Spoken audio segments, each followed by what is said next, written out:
Good evening, students. And today we are discussing about the one more topic in microeconomics degree BA second semester. Principles of microeconomics. Principles of microeconomics. So ఇక్కడ మనము microeconomics లో కొన్ని principles ఉన్నాయి. ఆ principles ఏంటో ఒక్కసారి చూద్దాం. Scarcity principle, opportunity cost principle, supply and demand principle, marginal analysis principle, diminishing marginal utility principle, comparative advantage principle, principle of equilibrium, principle of consumer behaviour, principle of production. So ఇక్కడ మనకు వచ్చేసి 1 2 3 4 5 6 7 8 9. So ఇక్కడ మనం బాగా గుర్తుపెట్టుకోవాల్సిన విషయం ఏమిటంటే micro economics లో మనకి ఇది వచ్చేసి 4th topic, principles of micro economics అనేటువంటిది. ఓకేనా? ఇక్కడ మనము గుర్తుపెట్టుకోవాల్సినటువంటి విషయం ఏమిటంటే యాక్చువల్గా అంటే కనుక ఎకనామిక్స్ అనేది అక్కడ ఉంది మనకి, కానీ మైక్రో ఎకనామిక్స్ సబ్జెక్ట్ మనం మైక్రో ఎకనామిక్స్ లాగా ఈ విధంగా పెట్టుకోవడం జరిగింది. సో నిన్న మనం ఏం చెప్పాము, differences between micro and macro economics గురించి చెప్పాము. సో దాన్ని మనం చూస్తానే మనకు వెంటనే అర్థమైపోతుంది మైక్రో ఎకనామిక్స్ లో ఏమేమి ఉన్నాయి. సో అందులోంచి కూడా కొన్ని పదాలు ఇక్కడ ఉన్నాయి మనకి. ఓకేనా? అందులోంచి కూడా కొన్ని పదాలు ఇక్కడ ఉన్నాయి. సో ఫస్ట్ ఇక్కడ స్కేర్సిటీ ప్రిన్సిపల్ చూద్దాం. So what is the meaning of the scarcity? First మనం గమనించాల్సినటువంటి విషయం ఏమిటంటే కనుక స్కేర్సిటీ అంటే అర్థమేమి? స్కేర్సిటీ అంటే కొరత, తెలుగులో కొరత. ఓకేనా? ప్రిన్సిపల్ అంటే నార్మల్గా ఫార్ములా లాగా సూత్రం. ఇక్కడ స్కేర్సిటీ అంటే ఎక్కడ ఏర్పడుతుందండి మనకి? ముఖ్యంగా స్కేర్సిటీ అంటే రిసోర్సెస్. మనకి వస్తువులను మనం ఉత్పత్తి చేయాలంటే కనుక మనకు ఖచ్చితంగా ఏముండాలి? రిసోర్సెస్ ఉండాలి. ఆ రిసోర్సెస్ అనేటువంటివి మనకు స్కేర్సిటీగా ఉంటే మనము ప్రొడక్షన్ అనేటువంటిది ఆగిపోతుంది. అంటే బాగా గుర్తుపెట్టుకోండి, మనము ఎకనామిక్స్లో ముఖ్యంగా సబ్-హెడ్డింగ్స్ అనేటువంటివి చాలా ఇంపార్టెంట్. ఆ సబ్-హెడ్డింగ్ యొక్క ఎక్స్ప్లెనేషన్ ఏమి అనే దానికంటే సబ్-హెడ్డింగ్ గుర్తుంటే మనకి ఖచ్చితంగా మనము రాయగలుగుతాము, అర్థమవుతుంది. ఎందుకంటే మనకు పేరులోనే సగం ఆన్సర్ ఉంటుంది. స్కేర్సిటీ ప్రిన్సిపల్ అంటే ఏమిటి మైక్రో ఎకనామిక్స్లో? ఫస్ట్ వచ్చేసి ఒకటి రిసోర్సెస్ ఉంటుంది. ఏదైనా సరే ఫస్ట్ రిసోర్సెస్ లేకపోతే మనం ఏం చేస్తాము? ప్రొడక్షన్ అనేటువంటిది ఆగిపోతుంది, అర్థమవుతుందా? సో స్కేర్సిటీ ప్రిన్సిపల్ అనేటువంటిది మైక్రో ఎకనామిక్స్లో ఒకటి. తర్వాత opportunity cost principle. Opportunity cost అంటే అవకాశ వ్యయం, అవకాశ వ్యయ సూత్రం. సో ఇక్కడ అవకాశ వ్యయం ఏముంటుందండి చెప్పండి?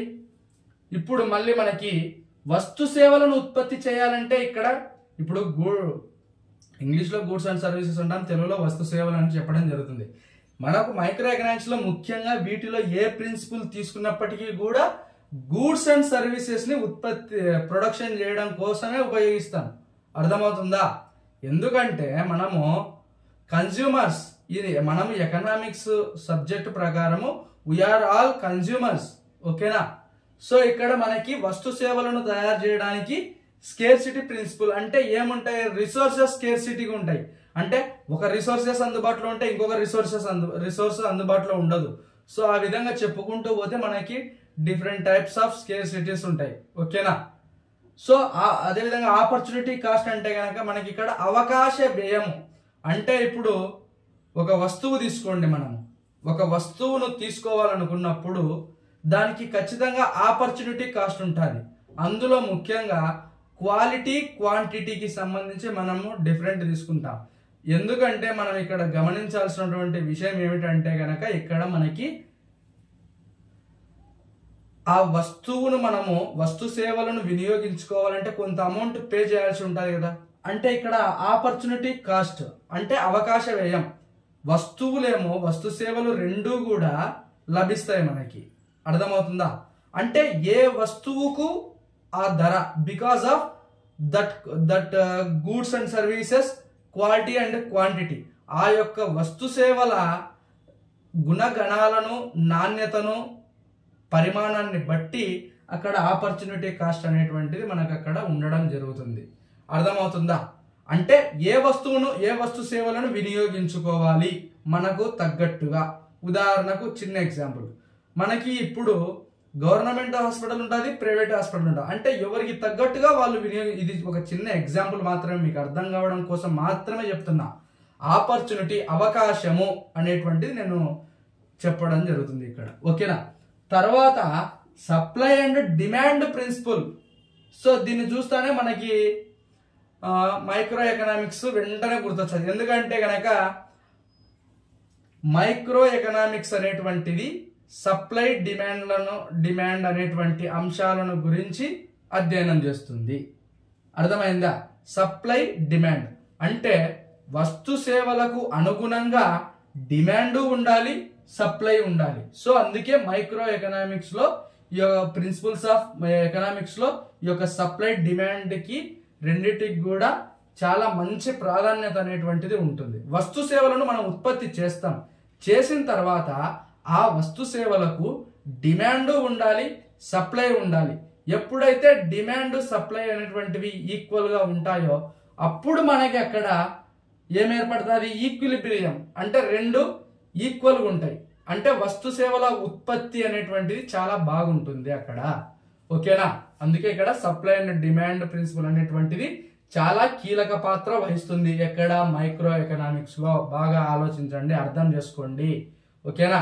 తర్వాత marginal analysis principle. Marginal analysis principle అంటే ఏమి? మార్జినల్ అంటే ఫస్ట్ అర్థం ఏమి? ఉపాంత.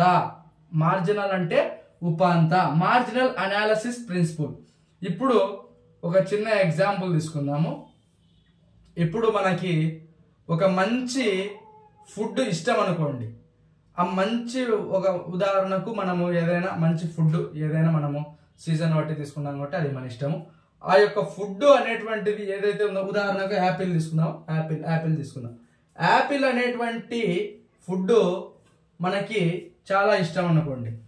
మనకి తినాలని అనిపించినప్పుడు ఒక వస్తువును యొక్క యాపిల్ని తీసుకున్న తర్వాత మార్జినల్ అంటే మార్జినల్ అంటే ఉపాంత తీసుకున్నప్పుడు okay, we are satisfy with 1 apple, 2 apple, 3 apple, 4. Okay, అంటే చివరిగా ఏమవుతుంది? మనకు కావాల్సినంత 1 or 2 ఓన్లీ. సో 3, 4 అనేటువంటివి మార్జినల్. అంటే మనకు అవసరం లేకపోయినప్పటికీ కూడా తీసుకుంటున్నాం. అర్థమవుతుందా? అందుకే అక్కడ ఏం చేస్తున్నాం? Marginal analysis principal. ఉపాంత వ్యయం అనేటువంటిది కూడా అక్కడ ఉంటుంది అని చెప్పి చెప్తున్నాం. ఓకేనా? అదనంగా వస్తు సేవలు. ఓకేనా? తర్వాత diminishing marginal utility principle. So దీన్ని చూస్తే మనకి బాగా గుర్తొచ్చేది అంటే ఇంటర్మీడియట్ లో law of diminishing marginal utility principle అంటే క్షీణోపాంత ప్రయోజన సిద్ధాంతం అనేటువంటి మీకు బాగా గుర్తొస్తుంది. సో అందులో కూడా ఈ యొక్క ఎగ్జాంపుల్ నేను తీసుకున్నప్పుడు వినియోగదారుడు అనేటువంటి అతను ఒక వస్తువును వినియోగించే కొద్దీ దాని యొక్క సంతృప్తి అనేటువంటిది తగ్గుదా ఉంటుంది. Diminishing marginal utility. డిమినిషింగ్ అంటే క్షీణించడము. బాగా గుర్తుపెట్టుకోండి. తర్వాత కంపారిటివ్ అడ్వాంటేజ్ ప్రిన్సిపల్. కంపారిటివ్ అంటే ఏమిటి? పోలిక.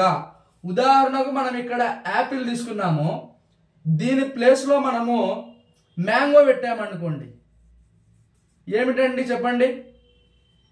అంటే ఈ రెండు మనకి ఫ్రూట్స్ అయినప్పటికీ దేని యొక్క డిమాండ్ సప్లై డిఫరెంట్ ఉంటుంది. అర్థమవుతుందా? ఇప్పుడు ఏ అనేటువంటి వ్యక్తి ఒక ఫ్రూట్ షాప్కి వెళ్ళాడు అనుకోండి. ఫ్రూట్ షాప్స్కి వెళ్ళినప్పుడు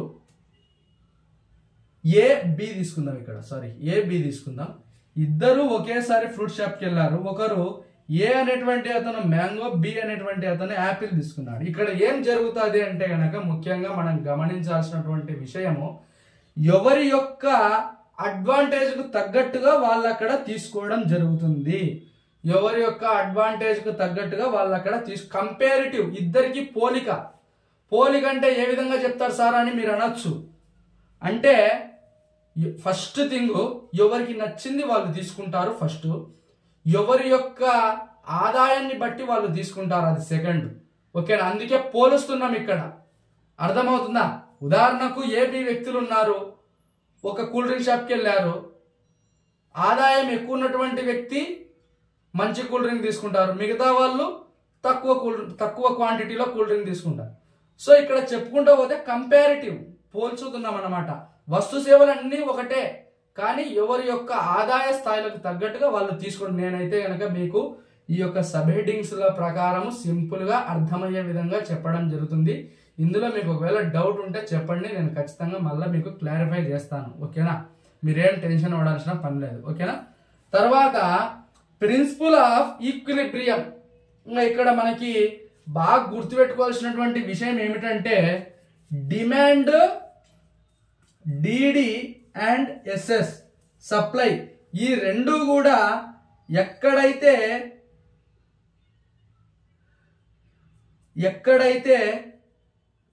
ఈక్వల్గా ఉంటాయో అప్పుడు సమానత్వం అనేటువంటిది వస్తుంది. ఇక్కడ ఏం జరిగింది? ఈక్విలిబ్రియం. ఇక్కడ ఈక్విలిబ్రియం వస్తుంది మనకి.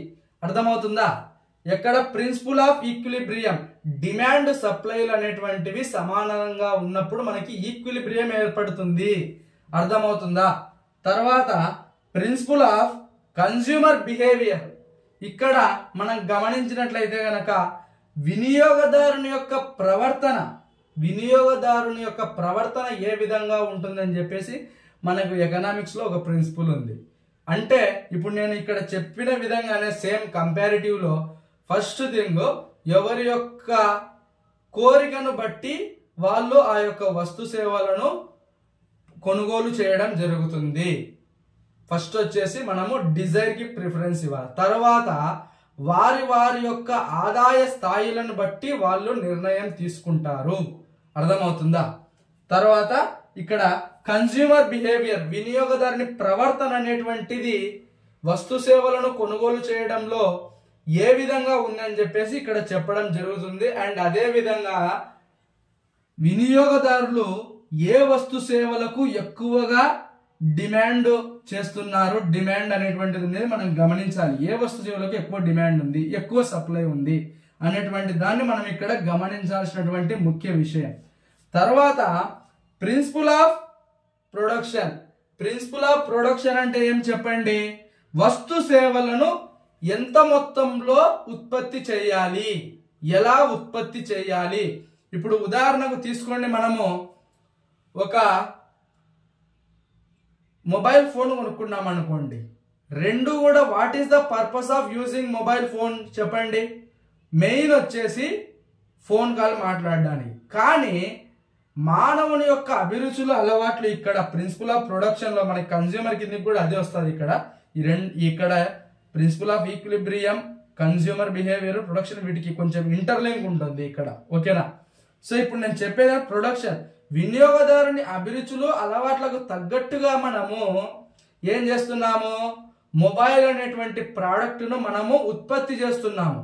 కొంతమందికి ఏముంటుందండి, జస్ట్ నార్మల్గా నీట్గా ఉండి ఫోన్ మాట్లాడడానికి ఉంటే చాలనుకుంటారు. మరికొంతమంది గేమ్స్ ఆడడానికి చాలా బాగుండు అనుకుంటారు. అంటే గేమ్స్ ఆడేందుకు బాగుంటే చాలని వాళ్ళు అనుకుంటారు. తర్వాత ఇంకా మనకు తెలిసిందే, మనం చెప్పాల్సిన అవసరం లేదు, సెల్ఫీ ఎక్స్పర్ట్స్ ఉంటారు కొంతమంది. ఓకేనా? సెల్ఫీ ఎక్కువ తీసుకునే వాళ్ళు, ఫొటోస్ ఎక్కువ యూజ్ చేసే వాళ్ళు మనకి ఇక్కడ ఉండడం జరుగుతుంది. ఓకేనా? సో ఈ విధంగా చెప్పుకుంటూ పోతే మనకి ఒకే ఒక్క మాటలో చెప్తున్నా చూడండి, మైక్రో ఎకనామిక్స్ లో మనము ఇక్కడ ప్రిన్సిపల్స్ ను తీసుకున్నా కూడా ఏ వస్తు సేవలను ఏ విధంగా ఎంత మొత్తంలో ఎలా ఎప్పుడు తయారు చేయాలి అనేటువంటి వాటి మీదనే ఎక్కువ ఆధారపడి ఉంటుంది. వీటిని ఎవరు ఉపయోగించుకుంటారంటే గనక మనకి ఇక్కడ కన్స్యూమర్స్. ఓకేనా? మనకు మైక్రో ఎకనామిక్స్ మొత్తం కూడా ఏం చెప్పాము? నిన్ననే మనం డిఫరెన్సెస్ చెప్పాము. ఓకేనా? ఏమని చెప్పాము? దీన్ని ప్రైజెస్ థియరీ అంటే ధరల సిద్ధాంతం అని అంటారని కూడా చెప్పాం కదా. మైక్రో ఎకనామిక్స్ ని ధరల సిద్ధాంతం అని కూడా అంటారని చెప్పినాము. నెక్స్ట్ వచ్చేసి ఏం చెప్పినాము మనము? బాగా చెప్పండి, డిమాండ్ సప్లైలపై పనిచేస్తుంది అని చెప్పేసాం. ఓకేనా? సో ఇక్కడ principles of economics micro economics గురించి చెప్పడం జరిగింది. ఇందులో మీకు ఏదైనా డౌట్ ఉంటే కామెంట్ సెక్షన్లో తెలియజేయండి. ఓకేనా? ఇంకా మీకు ఏమైనా డౌట్స్ ఉంటే కూడా కామెంట్ సెక్షన్లో పెట్టండి, వాటిని కూడా క్లారిఫై చేస్తాను. నేనైతే మీకు ఈ వీడియో అర్థమైందని అని అనుకుంటున్నాను. వీటిలో మీకు ఏదైనా సబ్హెడ్డింగ్ అర్థం కాకపోతే నాకు కామెంట్ సెక్షన్లో పెడితే మళ్ళీ దాని గురించి సపరేట్గా నేను ఎక్స్ప్లెయిన్ చేస్తాను. సో ఈ వీడియో మీకు నచ్చినట్లయితే కనుక మీ ఫ్రెండ్స్కి ఖచ్చితంగా షేర్ చేయండి. అందరికీ ఉపయోగపడుతుంది ఈ యొక్క వీడియో. నేనైతే మళ్ళీ ఒకసారి మీకు చెప్తున్నాను, నేను డిగ్రీ BA సెకండ్ సెమిస్టర్లో మైక్రో ఎకనామిక్స్ సిలబస్ గురించి చెప్పడం జరుగుతుంది ప్రతిరోజు కూడా. ఓకేనా? Thank you for all.